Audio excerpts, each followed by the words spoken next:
Good morning, students.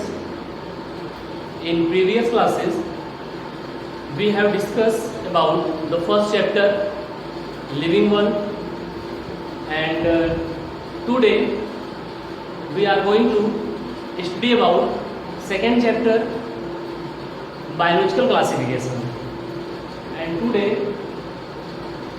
we will study about what is the biological classification, what is the aim of biological classification, what is the actual meaning of biological classification.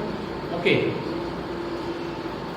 in chapter 2, firstly we will discuss about the topic type of classification system, and you have studied about it in previous classes in 9th, and once again in class 11 you will study about this topic. Okay, so type of classification system. There are 6 type of classification system. First, 2 kingdom classification system. Second, 3 kingdom classification system. 4 kingdom classification system. 5 kingdom classification system, and 6 kingdom classification system. Once again I repeat, there are totally 6 type of classification system. 2 kingdom classification system, 3 kingdom classification system, 4 kingdom classification system, 5 kingdom classification system, and 6 kingdom classification system. Okay, तो जैसा कि इसके पहले पिछले दिनों में जो video बनाया गया या पिछली क्लास में आप लोगों ने पढ़ा चैप्टर फर्स्ट के बारे में, लिविंग वर्ल्ड के बारे में, तो जो चैप्टर नंबर फर्स्ट था लिविंग वर्ल्ड वो पूरी तरह से कंप्लीट हो चुका था. सेकेंड चैप्टर का भी हमने कुछ टॉपिक बताया था, लेकिन आज हम सेकेंड चैप्टर को एक बार फिर से स्टार्ट कर रहे हैं शुरू से. तो जो बच्चे ध्यान नहीं दिए थे उस समय वो एक बार फिर से चैप्टर नंबर सेकेंड से ध्यान देंगे, स्टार्ट करेंगे. ओके, और हाँ एक बात मैं आपको और बता दूं कि अभी हाल में ही सीबीएसई की कुछ गाइडलाइंस आई हुई है जिसमें कि आपका जो सिलेबस है वो लगभग 30% रिड्यूस कर दिया गया है, कम कर दिया गया है इस कोविड-19 की वजह से. तो आपका 30% सिलेबस लगभग क्या हो गया है, रिड्यूस हो चुका है, कम हो गया है. तो अब आपको क्या करना है, सभी टॉपिक्स नहीं पढ़ने हैं, कुछ टॉपिक आपको नहीं पढ़ने हैं. तो जैसे चैप्टर नंबर फर्स्ट में लिविंग वर्ल्ड में म्यूजियम के बारे में या बायोलॉजिकल पार्क के बारे में, जूलॉजिकल पार्क के बारे में, बॉटेनिकल गार्डन्स के बारे में, हर्बेरियम्स वगैरह के बारे में, इन सब सारी चीज़ों के बारे में नहीं पढ़ना है. तो जैसा कि आपको आपके व्हाट्सएप ग्रुप में हमने एक पीडीएफ फाइल शेयर किया था, सेंड किया था, तो उसमें आप अगर जाएंगे तो देखेंगे जो जो टॉपिक आपको नहीं पढ़ना है वो सारी चीज़ें आपको इस पीडीएफ फाइल में मिल जाएंगी. ठीक है, हमने क्लास 11 की व्हाट्सएप ग्रुप में एक पीडीएफ फाइल शेयर किया था, सेंड किया था, जिसमें जो टॉपिक आपको नहीं पढ़ना है वो आपको वहाँ पे मिल जाएगा. ठीक, तो पहले चैप्टर में कुछ चीज़ें नहीं पढ़नी है, इसके बाद सेकेंड चैप्टर में आपको टोटल पढ़ना है. सेकेंड चैप्टर में कोई भी चीज़ कट नहीं किया गया है. थर्ड चैप्टर में आप जाएंगे तो उसमें कुछ टॉपिक कट किए गए हैं. ठीक, तो चूंकि हम लोग आज सेकेंड चैप्टर पढ़ने जा रहे हैं, जो कि सेकेंड चैप्टर का नाम क्या है, बायोलॉजिकल क्लासिफिकेशन. ओके, तो सीधा सीधा जो सेकेंड चैप्टर है इसमें आपका कोई भी टॉपिक कट नहीं किया गया है. आप पीडीएफ फाइल ओपन करेंगे जो आपको सेंड किया गया है तो उसमें आपको पूरा चीज़ मिलेगा. ठीक, डिलीटेड पीडीएफ फाइल में आप जाएंगे तो उसमें आपको पूरा मिल जाएगा. तो इस तरीके से अगर हम देखें तो जो सेकेंड चैप्टर है मैं उसमें सबको पढ़ना है, हर एक टॉपिक को पढ़ना है। ठीक, तो चलिए हम लोग स्टार्ट करते हैं। Okay, we are going to discuss about type of classification system. As you know, there are mainly 6 type of classification system. First, 2 kingdom classification system.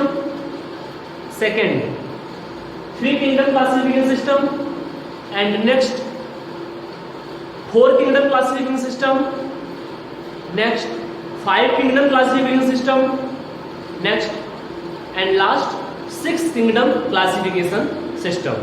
Okay, so firstly we will discuss about 2 kingdom classification system. 2 kingdom classification system was given by Carolus Linnaeus in 1758. 2 kingdom classification system was firstly proposed by Carolus Linnaeus in 1758, and he divided all the organism in 2 groups. He divided all the organism in 2 groups. First group is Plantae and second group is Animalia. Plantae and Animalia. Okay, Carolus Linnaeus ने सबसे पहले 2 kingdom classification system दिया। उन्होंने किया क्या, इस संसार में जितने भी ऑर्गेनिज्म हैं, सारे ऑर्गेनिज्मों को उन्होंने 2 ग्रुप में या 2 किंगडम में डिवाइड कर दिया। First kingdom Plantae and second kingdom Animalia. पहला उनका जो ग्रुप था वो प्लांट का ग्रुप था, और दूसरा जो उन्होंने ग्रुप बनाया, किंगडम बनाया, वो एनिमलिया का बनाया। तो प्लांटी किंगडम में जितने भी प्लांट्स हैं या जितने भी ऐसे ऑर्गेनिज्म हैं जो प्लांट्स के फीचर को रखते हैं, जो प्लांट के कैरेक्टर को रखते हैं, उनको उन्होंने प्लांटी ग्रुप में रखा। और ऐसे organism, those organism which have contain animals character और फीचर, उनको उन्होंने एनिमलिया ग्रुप में रखा। ओके, प्लांटी किंगडम में उन्होंने कुछ ग्रुप्स बनाए, जैसे algae, fungi, bacteria, bryophyta, pteridophyta and Spermatophyta. Algae, fungi, bacteria, bryophyta, pteridophyta and Spermatophyta.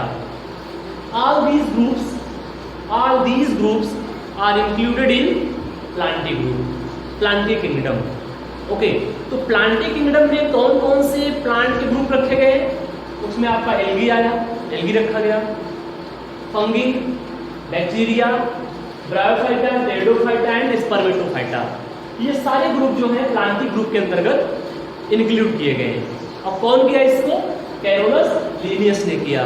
कब, 1758 में। ओके, तो जैसा कि आप जानते हैं, algae, fungi, bacteria, bryophyta, pteridophyta, Spermatophyta, ये सब के सब प्लांट हैं। इनको प्लांट किंगडम में रखा गया। क्यों? Because they contain plant character और प्लांट फीचर। और आपको मालूम होगा कि प्लांट का इंपॉर्टेंट फीचर क्या है। What is the important feature of plants? You know, all plants contain cell wall.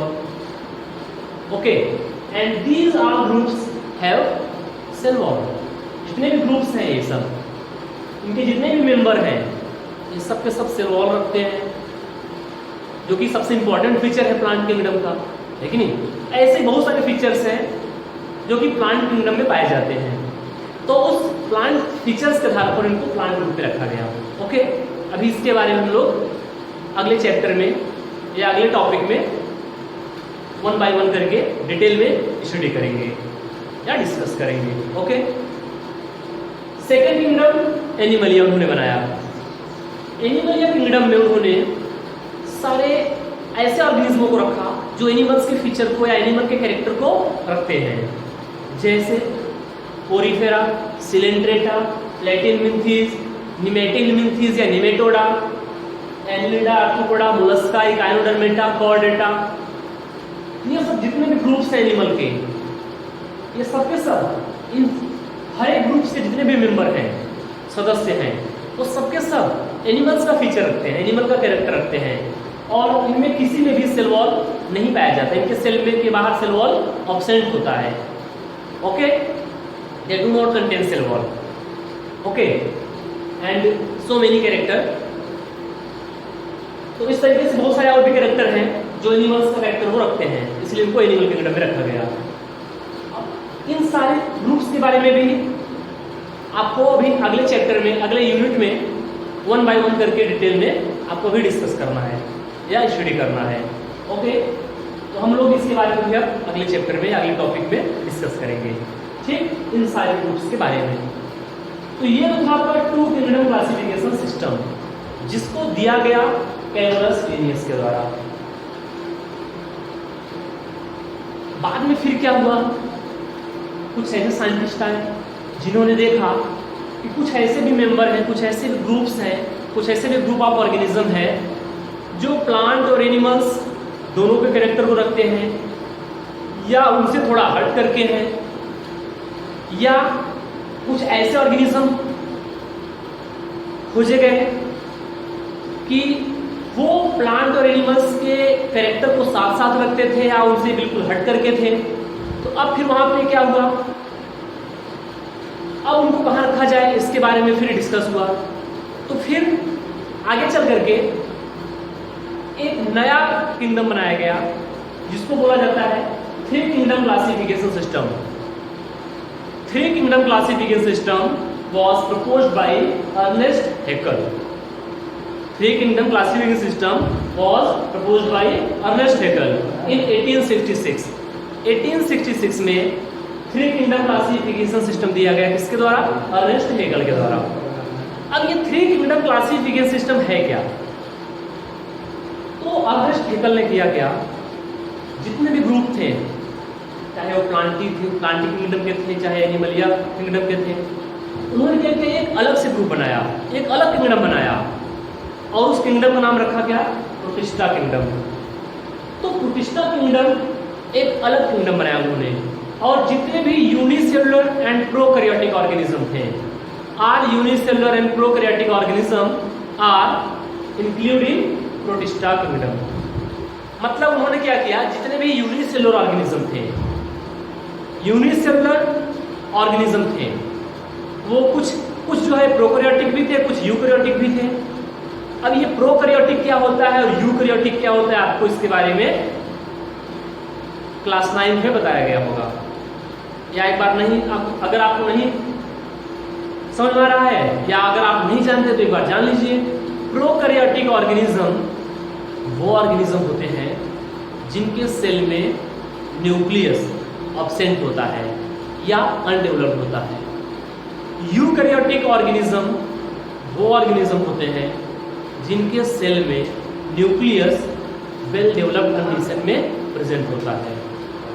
Okay, prokaryotic organism are those organism which do not contain nucleus or undeveloped nucleus, and eukaryotic organism are those organism which contain a developed nucleus.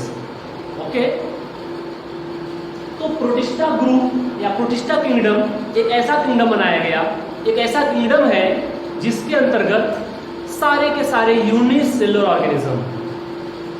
Unicellular क्या होता है, unicellular का मतलब those organism which are made up of only one cell. ऐसे organism जो सिर्फ और सिर्फ सिंगल सेल के बने हों, जिनकी पूरी बॉडी या जिनका पूरा स्ट्रक्चर एक सेल का बना हो, सिंगल सेल का बना हो, वो यूनिसेलुलर होते हैं। तो प्रोटिस्टा ग्रुप में सारे के सारे यूनिसेलुलर ऑर्गेनिज्मों को रखा गया है कि नहीं। तो इस तरीके से प्रोटिस्टा, प्लांटी और एनिमलिया, ये 3 किंगडम क्लासिफिकेशन सिस्टम दिया गया किसके द्वारा, अर्नेस्ट हेकल के द्वारा। इसको बोला गया 3 किंगडम क्लासिफिकेशन सिस्टम। अब हम लोग पढ़ने जा रहे हैं 4 kingdom classification system. 4 kingdom classification system. Okay, और हाँ, ये जो क्लासिफिकेशन सिस्टम है, क्लासिफिकेशन होता क्या है, क्लासिफिकेशन का डेफिनेशन या क्लासिफिकेशन के बारे में आपको पिछले क्लास में, पिछले वीडियो में या फर्स्ट चैप्टर में बताया गया था, है कि नहीं। क्लासिफिकेशन का डिफिनीशन क्या है, क्लासिफिकेशन होता क्या है, क्लासिफिकेशन का एम क्या है कि नहीं। तो क्लासिफिकेशन क्या है इसके बारे में आप लोग पिछली वीडियो देख करके पता कर सकते हो, या आपको पिछले क्लास में, पिछली वीडियो में इसको बताया गया था क्लासिफिकेशन के बारे में। ओके, अब हम लोग पढ़ने जा रहे हैं 4 किंगडम क्लासिफिकेशन सिस्टम के बारे में। ओके,